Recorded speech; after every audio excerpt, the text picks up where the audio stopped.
mais il faut dire qu'il était important de communiquer sur cette affaire. Oui, la communication des crises, c'est ça. C'est vrai que parfois elle arrive avec un retard et autres. Vous savez, aujourd'hui, la communication, elle va tellement vite.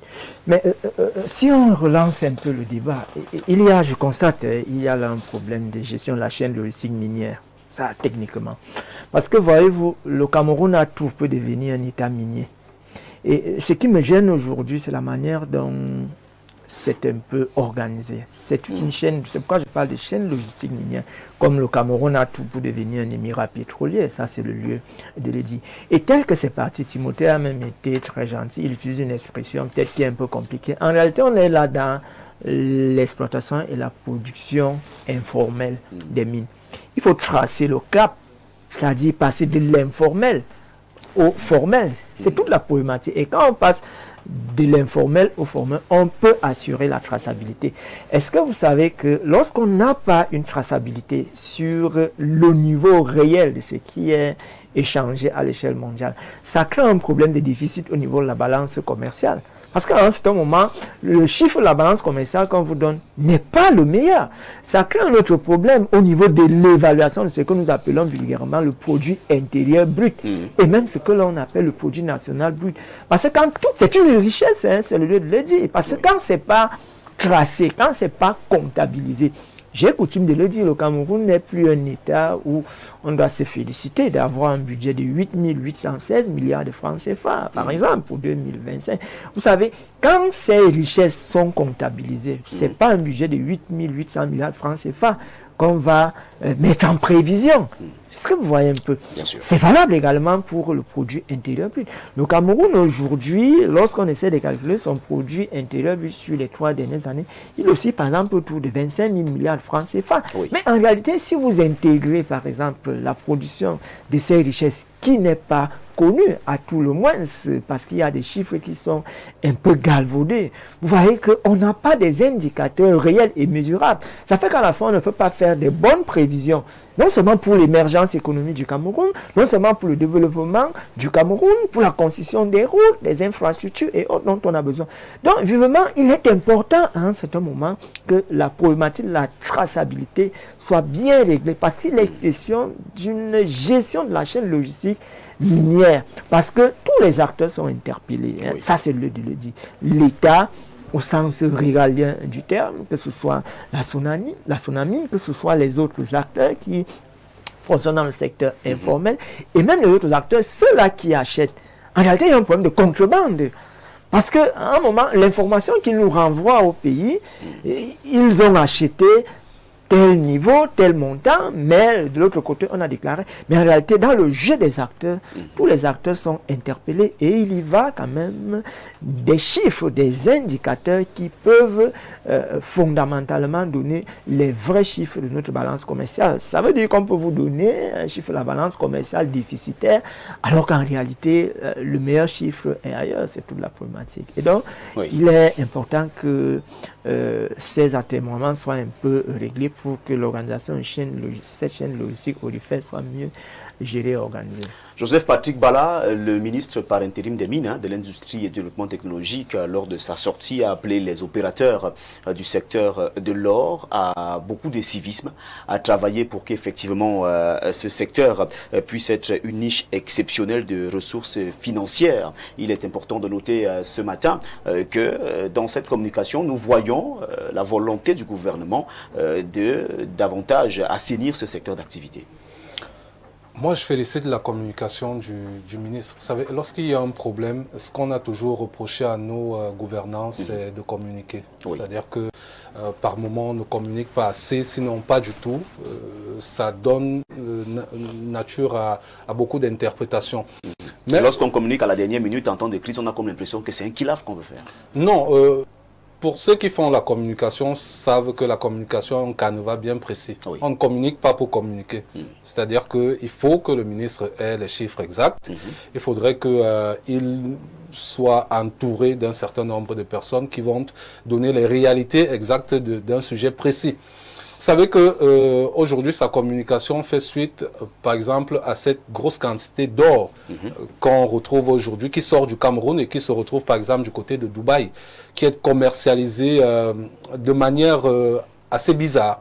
Et donc, il est question aujourd'hui de comprendre pourquoi cet or peut enrichir d'autres pays et pas aujourd'hui le Cameroun. Mais je vais rester sur des aspects que le ministre a évoqués dans sa communication. Exact. Il parle justement de son département ministériel qui est chargé de la politique, d'orienter la politique minière. Mais il indique très clairement que la Sonamine s'occupe à la fois de la production, mais également de la commercialisation. Donc, ce n'est pas le rôle du ministre de produire et de commercialiser. Maintenant, quelqu'un parlait de l'attribution des, je pense que c'était Timothée Abena, des certificats qui vous donnent des certificats d'exploitation. C'est là où on peut se poser beaucoup de questions. À qui on attribue ces certificats d'exploitation? Parce que c'est de là où part tout le problème. Parce que lorsqu'on vous a attribué un certificat d'exploitation, comment est-ce que vous faites pour la production et la commercialisation par la suite? Est-ce que cela obéit à un canevas bien précis? Parce que lui-même, il précise juste derrière qu'il y aurait donc des difficultés de contrôle lors de la sortie du territoire due à la porosité des frontières terrestres utilisées par les exploitants. Ça veut dire qu'à ce niveau, on retrouve même des complicités. Parce qu'effectivement, on parle de ceux qui utilisent l'origine Cameroun. Ça veut dire qu'il y a des sous-traitants. Voilà. Quelqu'un passe par un Camerounais pour avoir un certificat, pour avoir une... C'est ça la contrebande. Voilà, exactement. Et par là, lorsque quelqu'un est passé par là, le Camerounais qui est devant est juste comme une statuette. Donc vous comprenez qu'il y a beaucoup de non-dits dans cette histoire. Et il y a beaucoup de problèmes, des problèmes sous-jacents qui font en sorte à ce que malheureusement, il n'y a pas une lisibilité justement dans l'exploitation de ces différentes mines-là. Il n'y a pas une lisibilité dans l'exploitation de cet or-là. Conclusion, on a au niveau des frontières l'or qui sort n'importe comment à tue-tête et on se retrouve avec un Cameroun qui s'appauvrit pendant que d'autres personnes, des individus s'enrichissent. Donc moi je pense aujourd'hui que il faudrait partir du communiqué du ministre avec des explications précises qu'il a données pour ressortir un certain nombre de faits qui va nous permettre à ce qu'on puisse éclairer et établir les responsabilités de chacun. Quelqu'un parlait de la chaîne. Aujourd'hui, c'est une chaîne. C'est-à-dire que si un maillon de la chaîne ne fonctionne pas, c'est toute la chaîne qui est brisée. Donc, il faut commencer par là, établir les responsabilités. Timothée, vous voulez ajouter quelque chose parce que vous l'avez interpellé tout à l'heure. Oui, il faut souligner un fait très important. Le ministre Foucault-Listus est un ministre qui vient d'arriver à la tête du département. C'est vrai, il était secrétaire d'État depuis un bon moment, mais il y a une attitude qu'il faut saluer chez lui. La première attitude est le fait de sortir, donner des explications. La deuxième attitude est le fait de préconiser des mesures de sécurisation. Parce que voyez-vous, un fait interpellateur dans son communiqué, il dit qu'on utilise l'origine Cameroun. Ça veut dire que lorsqu'on attribue aux exploitants camerounais ou aux commercialisateurs camerounais, n'est peut-être même pas d'origine Cameroun. Il y a des pays qui sont sous embargo. Alors, ils exploitent l'or chez eux, mais ils vendent en donnant la provenance Cameroun. Ça fait que des gens usurpent l'étiquette Cameroun pour commercialiser de l'or, et après on dit que c'est l'or qui vient du Cameroun. Ça gonfle donc les chiffres. Donc, c'est un détail qui est très important pour la sécurisation de notre label. Le ministre Foucault a donc ce mérite-là, et Info Matin a bien fait dans une titraille qui lui est propre. Info Matin n'a pas fait dans une titraille de devinette pour qu'on se mette à réfléchir qu'ils veulent dire quoi. Non, Info Matin dit voici les éclairages donnés par le ministre sur les gaps. Et je pense que l'élément phare à ce niveau est l'usurpation du label Cameroun. Parce que en présentant notre, je ne vais pas dire notre butin, mais en présentant notre réserve d'or, le ministre montre clairement qu'il a la maîtrise de ce qui concerne le Cameroun. Mais il ne peut pas avoir la maîtrise des externalités négatives qui ne concernent pas le Cameroun. Tout ceci va donc permettre que dès demain, les Camerounais vont davantage s'intéresser à cette filière. Et c'est une bonne chose qui permet de saluer la communication du ministre. Alain Douk, nous restons dans cette actualité avec le journal Info Matin de Dieudonné Mvanké disponible en kiosque et qui revient donc sur les clarifications du ministre par intérim des Mines, de l'Industrie et du Développement technologique, qu'il était important d'avoir ce communiqué pour bien établir les faits. Bien, je veux déjà relever cet élément chronologique. Oui. Parce que c'est hier que nous avons fait la dénonciation ici. C'est vrai que dans l'écosystème journalistique, l'information avait déjà pris un certain âge. Mais là, nous avons traité de l'information en question ici. Et là, c'est à date, justement aussi, que le ministre réagit. Monsieur le ministre, au moins, c'est la démonstration que vous êtes à l'écoute. C'est déjà bien. Bon, vous savez, on ne va pas être trop dur. Pour une simple raison, c'est que moi, je fais l'état de Dieu. Qu'est-ce qui marche même, en fait? Il n'y a pas beaucoup, hein. La plupart du temps, on va dire, oh, il y a la CNPS qui marche. Bon. Et même là-bas, bien que ça marche, je suis sûr qu'il y a toujours matière à redire. Exact. Il y a du grand mood. Bien. Donc, du coup, je vais éviter de trop faire les pères fouettards. Si tu connais voilà. Ce que je vais dire au ministre, je vais faire des propositions, allant dans la lancée qu'il a empruntée, parce qu'il fait des propositions dans la communication en question.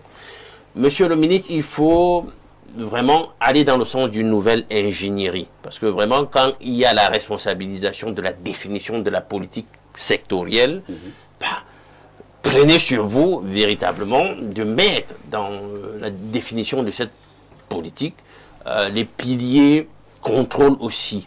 Contrôle. Il faut vraiment qu'on ait cet aspect et qu'on ressent qu'il y a une volonté de préserver le patrimoine national. Contrôle. Il faut contrôler, il faut impulser, etc.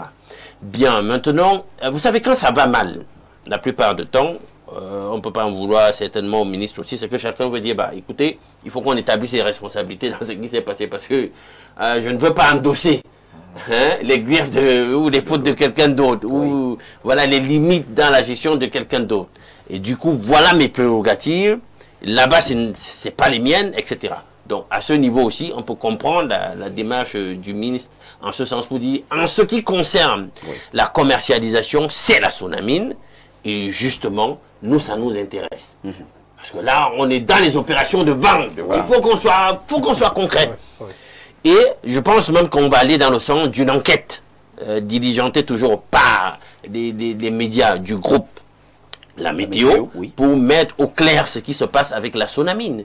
Parce que des gens se posent la question, et là ce n'est pas que le MINMID qui a blâmé ici. Si vous créez une entité comme la Sonamine, vous venez nous dire qu'elle n'a pas les moyens technologiques, qu'elle n'a pas les moyens financiers. Finalement, on se pose la question de savoir, écoutez les amis, vous avez créé ce machin, pourquoi? Il faut qu'on soit sérieux. Et là, c'est toute la gouvernance qui est interpellée. C'est sa façon de gérer le pays. Bien. Monsieur le ministre, il faut qu'on aille dans le sens, moi, c'est ce que je propose, d'une exclusivité de l'État dans l'achat de l'or camerounais.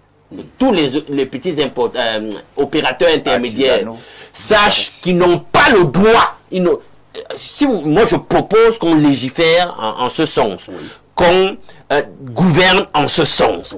Vous n'avez pas le droit de vendre à l'international. L'exclusivité revient à l'État. On doit se fixer des prix ici, auxquels on garantisse que nos compatriotes qui produisent de façon artisanale puissent avoir des revenus à partir de cette activité pour vivre une vie, je dis bien décente. On peut tenir un tout petit peu compte du cours de l'or sur le marché international, mais en fonction des disponibilités de l'État, fixer un prix qui permette qu'ils vivent décemment, qu'ils vivent correctement de ce qu'ils produisent, mais l'exclusivité doit revenir à l'État dans l'achat, la collecte au niveau du triangle national de la totalité de l'or. Sera sa prérogative exclusive maintenant de faire des diligences au niveau du marché international en tenant compte du cours de l'or pour, à certains moments, j'assume de dire ça, de spéculer. On attend quel est le meilleur cours de l'or possible pour bang, et ramener les devises qui seront importantes pour financer des différents pans. Parce que la traçabilité dont on demande, elle n'a pas même de là, cette proposition. Et je dis ceci, je n'attendais pas, moi c'est ce que je pense maintenant, des gens... Il y a une proposition, Non, mais c'est une bonne proposition. Voilà, j'ai toujours dit, je n'attendais pas de rentrer dans le champ politique pour aider. Maintenant je dis, il y a toujours des combats pour chaque époque. Donc, pendant qu'on y est, on peut faire des propositions. C'est à eux de voir. Parce que ça permet aussi de régler le problème de la transparence. Mais il faut aussi donc que l'État, à ce niveau-là, soit un État qui nous démontre qu'il n'est pas corrompu. Parce qu'il ne faut pas qu'on accorde l'exclusivité à une entité qui va venir nous faire des dérobades. Parce que là, ce serait dramatique. Dramatique. Donc, il faut qu'on aille dans ce sens, que l'ensemble de la gouvernance se ressaisisse, prennent des mesures, comme on a vu dans la communication, on tendait à nous faire comprendre qu'il y a des mesures qui vont être prises. Pas des faux fuyants. Pas des faux fuyants. Des vraies mesures qui feront que les Camerounais s'apaisent. Parce que vraiment, le peuple n'est pas content de ce qu'il entend. Vraiment. Et puis, nous sommes... Timothée et les autres, nous sommes quand même dans la communication, vraiment. Bon, on ne va pas revenir là-dessus. Passons et qu'on n'entende plus parler de ce genre de choses, vraiment. Oui, Théophile Vianney, oui. Il faut savoir une chose, c'est que moi, le cadre réglementaire du 19 novembre 2024 a pourtant été tracé à travers les missions qui ont été assignées à la tsunami. On est là dans les questions de gouvernance. Vous savez, l'or fait partie des minéraux rares. Ouais, le discours aux États-Unis aujourd'hui, le président Trump aime bien les terres rares, les minéraux rares. En réalité, la manière dont est géré le pétrole au Cameroun, on devrait inscrire l'or et tous les autres minéraux dans le même sillage. Vous savez, il y a dans le process de ce que l'on appelle les exportations des produits un principe d'organisation. On est dans le commerce illégal, c'est-à-dire terre à terre, comme on dit au quartier. C'est le commerce illégal. Et le commerce illégal crée parfois ce que l'on appelle dans les procédures de douanement un contentieux douanier. Parce que quand c'est commercé illégalement, ça fait perdre beaucoup d'argent à l'État du Cameroun. C'est-à-dire, si on reste quand même sur l'indicateur qui nous est donné, là, qui circule, on a dans près de 500 milliards de francs CFA qui chôment. C'est-à-dire l'indicateur qui est connu. Mais si on a la vraie information, on se retrouve dans une histoire de près de 1000 milliards de francs CFA. Même la douane du Cameroun, la fiscalité de porte ne menace pas 1000 milliards de francs CFA par an. Et de l'or, on en a. Et de l'or, le Cameroun. Je viens de dire, le Cameroun, c'est un scandale aurifère. Le Cameroun, c'est un État minier. C'est pourquoi je vous ai dit, on ne doit plus être impressionné par un budget de 8 000 milliards de francs CFA. Ou un PIB du Cameroun qui est aussi autour de 25 000 milliards de francs CFA. Le Cameroun doit menacer déjà les 40 000, 50 000 milliards de francs CFA du PIB. Un budget qui menace les 15 000 à 20 000 milliards de francs CFA. S'il y a une bonne traçabilité, ce sont des questions de gouvernance qui ont été réglées dans le cadre réglementaire du 19 novembre 2024. Mais en réalité, il faut suivre ces cadres réglementaires. Le problème du Cameroun à un moment, c'est que les textes sont là, ils sont très beaux. Les questions de gouvernance se posent et il faut fondamentalement y veiller. Merci. Oui. Alain Douc, pour chuter. Je ne sais pas, c'est dramatique parce qu'on ne doit pas être aussi riche et être dans un tel état de misérabilité pour le plus clair d'entre nous, 80% voire plus de notre population. C'est révoltant. Voici des sources de nourrissement de la révolte. Parce qu'il ne faut pas pousser le peuple à bout. On entend des choses comme ça. Ce n'est pas la richesse de quelques-uns, c'est la richesse de tout le monde. Et si nous devons nous projeter, je dis bien, laissez-moi les fausses monnaies qui ont fini par triompher, qui ne sont étalonnées sur rien du tout. Ça veut dire que même demain, si on rêve un Cameroun grand, avec l'or, pour la future devise, elle est étalonnée. Et on garantit sa stabilité au travers de notre stock d'or. Notre stock d'or, on l'amasse, le trésor, on l'amasse, bien surveillé. Vous comprenez? Puis, selon nos besoins, selon les cours du marché, quel est l'état des lieux? Qu'on peut prendre une partie qui nous intéresse, on dit on vend selon nous. Ça résout maintenant notre problème des devises. Justement, mais l'économie monétaire. Voilà, le dernier sommet extraordinaire. Vous voulez rester éternellement esclavagisé par cette monnaie? Justement, posons un problème de devises. En réalité, quand on est dans un système d'étalons or, avec cette flexibilité ou alors cette fixité avec le dollar, c'est clair qu'à un certain moment, on ne peut pas avoir des problèmes de devises. Moi, juste en 30 secondes. Moi, je pense que tout s'est fait exprès. Quelqu'un a dit ici qu'on a de très beaux textes, mais qu'on n'implémente pas sur le terrain. C'est une question de gouvernance. On veut entretenir le flou pour ne pas permettre à ce que ces choses soient sues soient sues par tout le monde.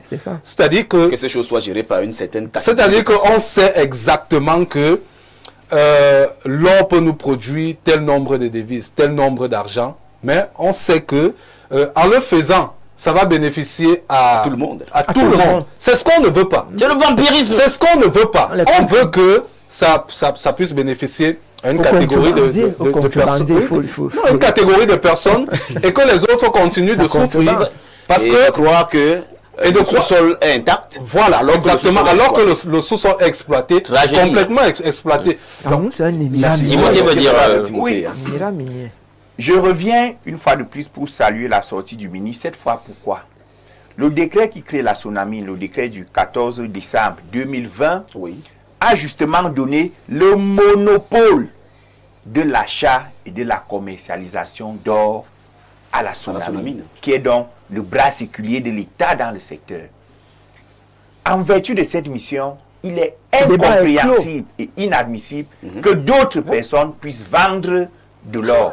Donc, ça corrobore l'idée du ministre qui dit qu'il y a des bandits qui viennent avec un or d'une provenance haute, mais qui utilisent le label Cameroun. Tout ceci démontre à suffire que cette sortie du ministre, bien que perfectible, était hautement importante. Maintenant, on va se diriger vers la Sonamine, qui déclare en 2024 n'avoir sécurisé que 640 kg d'or.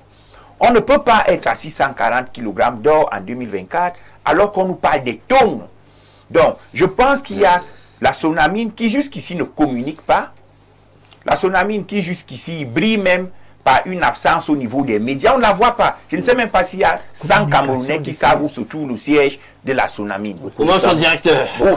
Son directeur, il est connu parce que sa nomination a charrié beaucoup d'espoir, vu que c'est un jeune. C'est un jeune que j'ai même eu le bonheur de connaître à une certaine époque. Mais la Sonamine a été créée pour être au même niveau, à minima, que la SNH. Et j'espère que les dirigeants de la Sonamine savent tout ce que le Cameroun, toutes les attentes que le Cameroun a misées sur eux. Il est donc important qu'à la suite du ministre, la Sonamine communique.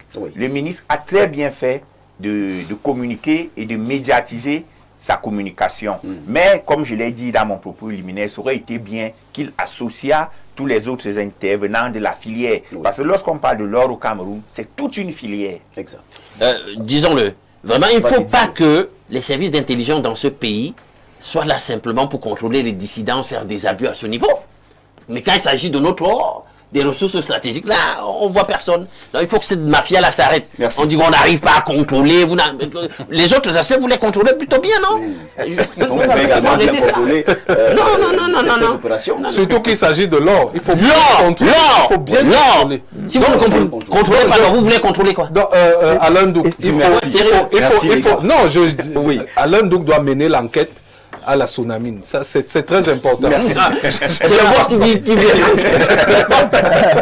Eh bien, mesdames, messieurs, c'était l'analyse que nous avons consacrée ce matin à la revue de presse. Ce sujet qui est assez important. Hier, on en parlait. Il était important qu'on revienne là-dessus aujourd'hui parce qu'il s'agit bien sûr de l'or. Il s'agit bien sûr de l'or du Cameroun et de l'or des Camerounais. Et lorsque nous avons dit cela, avant bien sûr d'attaquer le sujet de ce matin, nous allons tout d'abord nous intéresser à la dénonciation